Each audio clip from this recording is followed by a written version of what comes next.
السلام عليكم ورحمة الله. إن الحمد لله نحمده ونستعينه ونستغفره ونؤمن به ونتوكل عليه ونشهد أن لا إله إلا الله وحده لا شريك له ونشهد أن سيدنا ومولانا محمدا عبده ورسوله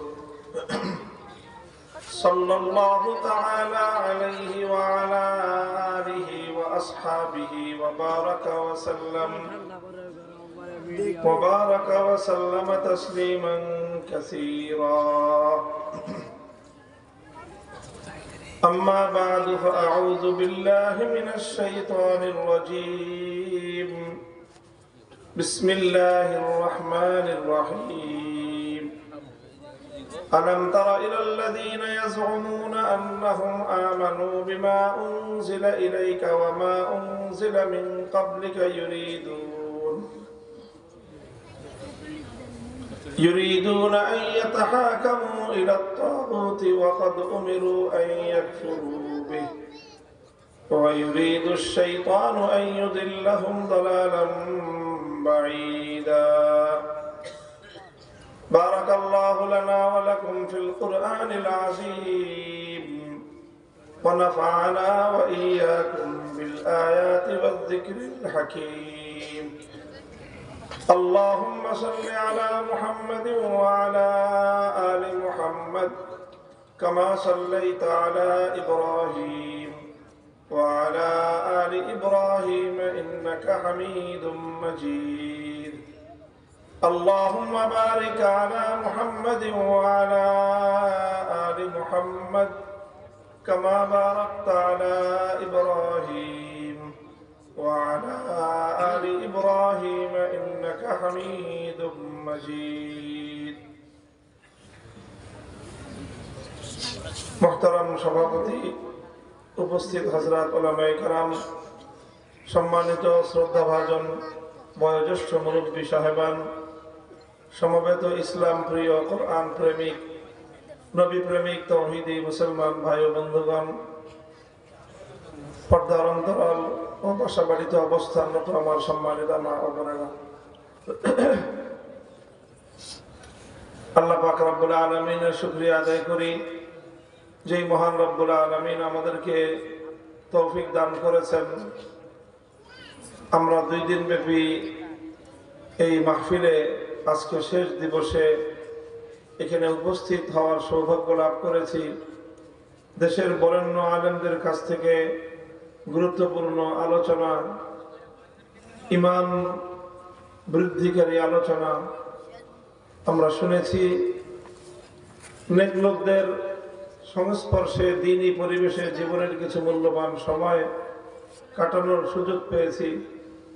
এই সবই আল্লাহ পাকের মেহেরবানি। এই জন্য আল্লাহ পাক রব্বুল আলামিনের দরবারে কালিমাতুশ শুকরের হাদিয়া পেশ করি, আলহামদুলিল্লাহ। আলহামদুলিল্লাহ। মুহতারাম হাজিরিন, আমি আপনাদের সম্মুখে পবিত্র কোরআনে কারীমের সূরাতুন নিসার 60 নম্বর আয়াতটি তেলাওয়াত করেছি। আমার তেলাওয়াতকৃত আয়াতের মধ্যে আল্লাহ পাক রব্বুল আলামিন বড় বিস্ময় নিয়ে, আশ্চর্য হয়ে একটা প্রশ্ন রেখেছেন মানুষের কাছে। আল্লাহ বলেন, আলাম তারা ইলাল্লাযীনা ইয়াযউমুনা আন্নাহুম আমানু বিমা উনজিলা ইলাইকা ওয়া মা উনজিলা মিন ক্বাবলিকা يريدون أن يتحاكموا إلى الطاغوت وقد أمروا أن يكفروا به ويريد الشيطان أن يضلهم ضلالا بعيدا. আল্লাহ বলেন যে তুমি কি এমন লোক দেখেছো, এক শ্রেণীর মানুষ আছে যারা নিজেদেরকে ঈমানদার বলে দাবি করে, যারা নিজেদেরকে ঈমানদার বলে দাবি করে, নিজেদের পরিচয় যে তারা নাকি ঈমানদার, অথচ তাদের কাজটা কি? ইউরিদুনা আন ইয়াতাহাকামু ইলা তাগুত, অথচ তারা তাগুতের কাছে বিচার চাইতে যায়, তারা তাগুতের সিদ্ধান্ত মানতে চায়, তারা তাগুতের কাছে ফয়সালা জানতে চায়। অর্থাৎ আল্লাহর কোরআনের আয়াত বুঝাচ্ছে এই কথা যে একজন মানুষ যদি তাগুতের কাছে বিচার চায়, বিচার চাইতে যায়, ফয়সালা এবং সিদ্ধান্ত জানতে চায়, আর সে যদি মুখে মুখে নিজেদেরকে ইমানদার বলে দাবি করে, হাজারো ইমানদার বলে দাবি করতে পারবে, কিন্তু তাগুতের কাছে যারা বিচার চাইবে তারা ইমানদার হতে পারে না। এটা কোরআনের কথা। সূরাতুল বাকারার মধ্যে আল্লাহ পাক রব্বুল আলামিন আরো পরিষ্কার করে বলেছেন, قد تبين الرشد من الغي فمن يكفر بالطاغوت ويؤمن بالله فقد استمسك بالعروة الوثقى। আল্লাহ বলেন تبين الرشد من الغي, কোনটা বিভ্রান্তির পথ, গুমরাহির পথ, কোনটা ধ্বংসের পথ, আর কোনটা হেদায়েতের পথ এবং আলোকিত পথ, এটা দিবালোকের ন্যায় পরিষ্কার। فَمَن يَكْفُرْ بِالطَّاغُوتِ وَيُؤْمِن بِاللَّهِ فَقَدِ اسْتَمْسَكَ بِالْعُرْوَةِ الْوُثْقَى। যে ব্যক্তি তাগুতকে অস্বীকার করে আল্লাহর উপর ঈমান আনয়ন করবে, সেই একমাত্র মুক্তির সঠিক পথকে শক্তিশালীভাবে ধারণ করতে পারবে। অর্থাৎ এই আয়াতের মধ্যে আল্লাহ পাক রব্বুল আলামিন বলতে চান যে আল্লাহর উপর ঈমান আনাটাই মুক্তির জন্য যথেষ্ট নয়, বরং তাগুতকে অস্বীকার করতে হবে এবং তাগুতের বিরুদ্ধে থাকতে হবে। অন্য আয়াতে আরো পরিষ্কার করে আল্লাহ বলেছেন, আল্লাযীনা আমানু ইউকাতিলুনা ফী সাবিলিল্লাহ ওয়াল্লাযীনা কাফারু ইউকাতিলুনা ফী সাবিলিত তাগুত। যারা ঈমানদার তারা লড়াই করে আল্লাহর পথে, যারা বেঈমান তারা লড়াই করে তাগুতের পথে। অর্থাৎ সবগুলো আয়াত একটা কথাই বোঝাচ্ছে, একটা মেসেজ এবং একটা বার্তাই দিচ্ছে আমাদেরকে, সেটা হলো পথ হলো দুটো, একটা আল্লাহর পথ আর একটা তাগুতের পথ। যারা আল্লাহর পথের পথিক তারা তাগুতকে মানতে পারে না, বিশ্বাস করতে পারে না। যারা তাগুতের পথের পথিক আল্লাহর উপর তাদের ঈমান গ্রহণযোগ্য নয়। মুহতারাম হাজিরিন, কথাটা একটা গভীর কথা, যেই কথার সাথে মুমিন মুসলমানদের ঈমানের সম্পর্ক। কিসের সম্পর্ক? ঈমানের সম্পর্ক। বহু মানুষ এমন আছে আমাদের সমাজে যে তারা নিজেদেরকে ঈমানদার বলে তারা মনে করে, তারা দাবি করে, অথচ আল্লাহ বলতেছেন যে তাদের ঈমান বলতে কিছুই নেই। কাজেই আমাদের বোঝা দরকার যে অসংখ্য অগণিত মানুষ যারা নিজেদেরকে ঈমানদার বলে দাবি করে অথচ তারা ঈমানদার না, এরা কারা? কেন তাদের ঈমান নাই? আল্লাহ না করুন, আল্লাহ না করুন, আমি আর আপনিও তো আবার সেই কাতারে পড়ে গেলাম না যে ঈমানদার বলে নিজেরা নিজেদেরকে দাবি করব অথচ আমাদের ঈমান নাই। আল্লাহ না করুন, এমন যদি হয়ে থাকে তাহলে ওই ব্যক্তির মতো পোড়া কপালে আর কেউ নাই। এই জন্য নিজের ঈমানকে হেফাজত করা দরকার, ঈমানকে ধারণ করতে হবে। ঈমানের ব্যাপারে কোনো আপোষ করা চলবে না, ঈমানের ব্যাপারে কোনো অস্পষ্টতা রাখা চলবে না। তো এই জন্য ঈমানকে খাঁটি রাখতে হলে, নির্ভেজাল রাখতে হলে, ঈমানকে আল্লাহর নিকট গ্রহণযোগ্য রাখতে হলে তাগুতের পথকে পরিহার করতে হবে, তাগুতকে অস্বীকার করতে হবে। আপনারা হয়তো এতক্ষণ পর্যন্ত বারবার একটা শব্দ শুনতেছেন। কি শব্দ? তাগুত, তাগুত, তাগুত। আমি বারবার শব্দ বলতেছি, কোরআনের একটার পর একটা আয়াত পড়তেছি আর তাগুতের কথা বলতেছি, কিন্তু হয়তো আপনারা বুঝতে চাইতেছেন, জানতে চাইতেছেন যে হুজুর তাগুতটা কি, তাগুতটা কি, সেটা না বুঝলে পুরো কথাটা তো বোঝা যাবে না।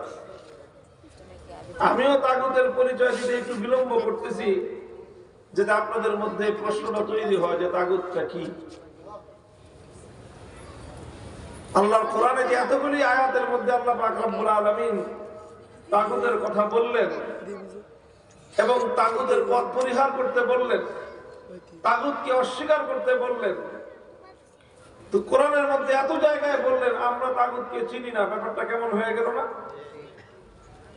এটা আমাদের জন্য একটা দুঃখজনক বিষয়, আমাদের এটা একটা ব্যর্থতা যে আমরা কোরআনে পাকের অনেক গুরুত্বপূর্ণ জিনিস সম্পর্কে আমাদের পরিপূর্ণ জ্ঞান নাই। আল্লাহ আমাদেরকে বুঝবার তৌফিক দান করেন। যেহেতু কোরআনে কারীমের বিভিন্ন জায়গায় জায়গায় এই তাগুতের কথা বলা হয়েছে এবং অত্যন্ত কঠোর ভাবে আল্লাহ পাক তাগুতের পথকে পরিহার করতে, তাগুতের পথ থেকে বেঁচে থাকতে বলেছেন, এই জন্য তাগুতকে ভালো করে চেনা দরকার এবং আল্লাহর হুকুম অনুযায়ী তাগুতকে পরিহার করা দরকার। পূর্ব এবং পূর্বপর সর্বযুগে যারাই পবিত্র কোরআন নিয়ে আলোচনা করেছেন, কোরআনের তাফসীর করেছেন, কোরআনের তাফসীর লিখেছেন, তারা সকলেই তাগুতের পরিচয় এবং তার সংজ্ঞা ডেফিনিশন দিয়েছেন। তাদের সকল বক্তব্যগুলোকে যদি আমি একত্রিত করি, সরল ভাষায়, আমার নিজের ভাষায় যদি আমি আপনাদেরকে তাগুত বুঝাইতে চাই, তাহলে সহজভাবে বলতে পারি তাগুত মানে হলো যে আল্লাহ পাক রব্বুল আলামিনের জন্য যে নির্ধারিত আসন রয়েছে, আল্লাহর নির্ধারিত যে আসন, যে আসনে একমাত্র কে বসবেন? আল্লাহ। যে আসনটা একমাত্র কার? আল্লাহর। যে আসনটা আল্লাহর জন্য নির্ধারিত, সেই আসনে আল্লাহর পরিবর্তে যদি অন্য কাউকে বসানো হয় বা অন্য কেউ বসে, তাহলে তাকেই বলা হয় তাগুত। আল্লাহর জন্য নির্ধারিত আসনে অন্য কেউকে বসানো হলে বা অন্য কেউ বসলে তাকে কি বলা হয়? তাগুত। যেরকম এই যে এখানে একটা আসন আছে, চেয়ার আছে, এই চেয়ারটা নির্ধারিত হলো আজকে যিনি আলোচক, যিনি বক্তব্য রাখবেন, বক্তা, তার জন্য, এটা তার জন্য নির্ধারিত। এখন এখানে যদি অন্য কেউ এসে বসে, তাহলে এটা যেরকম একটা অনধিকার চর্চা হবে। কথা বলেন ঠিক কিনা? একটা চেয়ার সংরক্ষিত আছে সভাপতির জন্য, সেখানে সভাপতি বসবেন, তার জায়গায় যদি অন্য আরেকজন এসে বসে, এটা যেরকম হবে একটা অনধিকার চর্চা। তবে এটা হলো মানুষের আসনে মানুষ বসেছে, এটা তো অনেক বড় অপরাধ হয় না। মানুষের আসনে আরেকজন মানুষ বসছে, আমার জায়গায় আরেকজন বসলো, আপনার জায়গায় আরেকজন বসলো, এতে খুব বড় ধরনের কোনো সমস্যা নাই। কিন্তু যে আসনটা আল্লাহর জন্য সংরক্ষিত, যেখানে একমাত্র আল্লাহ বসার কথা, সেই আসনে যদি আল্লাহর পরিবর্তে আল্লাহর জায়গায় অন্য কাউকে বসানো হয়, তাকেই বলা হয় তাগুত। আরো পরিষ্কার বুঝেন, দৃষ্টান্তের মাধ্যমে আমি আপনাদেরকে বোঝাই। এই জিনিসটা বুঝতে হবে, কারণ বিষয়টা ঈমানের সাথে রিলেটেড, সম্পর্কিত। ইবাদতের মালিক একমাত্র কে? আল্লাহ। ইবাদতের উপযুক্ত একমাত্র কে? আল্লাহ। আসমান এবং জমিনের মধ্যে একমাত্র ইবাদতের উপযুক্ত হলেন আমার আল্লাহ। কথা ঠিক কিনা? ঠিক। তো যে ইবাদত একমাত্র আল্লাহর প্রাপ্য, মাবুদ হবেন একমাত্র কে? আল্লাহ। মাবুদের আসনটা একমাত্র আল্লাহর জন্য সংরক্ষিত। এখন কোন মানুষ যদি আল্লাহকে বাদ দিয়ে কোন গায়রুল্লাহর অন্য কারো ইবাদত করে, অন্য কারো পূজা করে, তাহলে যাকে মাবুদ বানালো, অন্য যাকে আল্লাহ বাদে অন্য যার জন্য পূজা করলো, অন্য যার ইবাদত করলো, অন্য যাকে মাবুদ বানালো, তাকে যেন আল্লাহর আসনে বসালো। আর যেই গায়রুল্লাহর সে ইবাদত করলো, সেই গায়রুল্লাহকে বলা হয় তাগুত। ঠিক। আল্লাহ ইবাদতের মালিক একমাত্র কে? আল্লাহ। ইবাদতের উপযুক্ত একমাত্র কে? আল্লাহ। আর আল্লাহকে বাদ দিয়ে যদি অন্য কারো ইবাদত করা হয়, তাহলে যেটা একমাত্র আল্লাহর জন্য করণীয় ছিল, সেটা আল্লাহকে বাদ দিয়ে অন্য কারোর জন্য করা হলে, যার ইবাদত করা হলো তাকেই তাগুত বলা হয়। যেমন ধরেন সেই যুগে কোরআন নাজিলের যুগে মানুষ লাত, মানাত, উজ্জা, হুবাল এই সকল দেবদেবতার পূজা করত।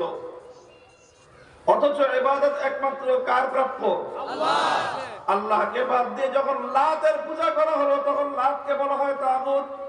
আল্লাহকে বাদ দিয়ে যখন মানাত, উজ্জা, হুবাল এই সকল দেবতার পূজা করা হলো তখন এই দেবতাগুলোকে বলা হয় তাগুত। এক কথায় বলতে গেলে যেটা একমাত্র আল্লাহর প্রাপ্য সেই জায়গায় যদি অন্য কাউকে দেওয়া হয় তাকেই বলা হবে তাগুত। বর্তমান যুগে লাত, মানাত, উজ্জা, হুবাল এই সকল দেব দেবতা নাই। তার পরিবর্তে আছে দুর্গা, সরস্বতী, কালী ইত্যাদি অনেক রকম দেব দেবতার পূজা মানুষ করে। কথা ঠিক কিনা? তো যখন আল্লাহকে বাদ দিয়ে দুর্গার পূজা করা হয় তখন দুর্গাকে বলা হয় তাগুত। আল্লাহকে বাদ দিয়ে যখন সরস্বতীর পূজা করা হয় তখন তাকে বলা হয় তাগুত। আল্লাহকে বাদ দিয়ে যখন লক্ষ্মীর পূজা করা হয় তখন তাকে বলা হয় তাগুত। আল্লাহকে বাদ দিয়ে যখন সূর্যের পূজা করা হয় তখন সূর্যকে বলা হয় তাগুত। আল্লাহকে বাদ দিয়ে যখন অগ্নি পূজা করা হয় তো ওই আগুনকে বলা হয় তাগুত। কথা বোঝা গেল? কথা বোঝা গেল তাগুত কাকে বলে? এটা একটা জিনিস যে আমি বোঝালাম, ইবাদতের উপযুক্ত একমাত্র কে? আল্লাহ। এটাকে বলা হয় তাওহীদ। এটাকে কি বলা হয়? তাওহীদ। তাওহীদ মানে কি? একত্ববাদ। তাওহীদ মানে একত্ববাদ। আল্লাহ এক এবং অদ্বিতীয়, আল্লাহর সঙ্গে কোনো শরীক নাই, আল্লাহর সমান কেউ নাই, এটাকে বলা হয় তাওহীদ। এই তাওহীদ এটা হলো ঈমানের সবচেয়ে গুরুত্বপূর্ণ শিকড়, ঈমানের গোড়া। ঈমানের মধ্যে সবচেয়ে গুরুত্বপূর্ণ শাখা হলো তাওহীদ। যদি কারো তাওহীদে বিশ্বাস ঠিক না থাকে তাহলে তার ঈমান বলতে কিছুই নাই। কারণ তাওহীদ এটা হলো ঈমানের সবচেয়ে মূল কথা। ঈমানের গোড়া হলো তাওহীদ। তাওহীদ মানে হলো একত্ববাদ। ইবাদত চলবে একমাত্র কার? আল্লাহ। এটা হলো তাওহীদ। তবে এটা তাওহীদের একটা বিশেষ অংশ, বিশেষ পার্ট। এই পার্টটাকে বলা হয় তাওহীদ ফিল ইবাদত। তোমার কুদরতি পায়ে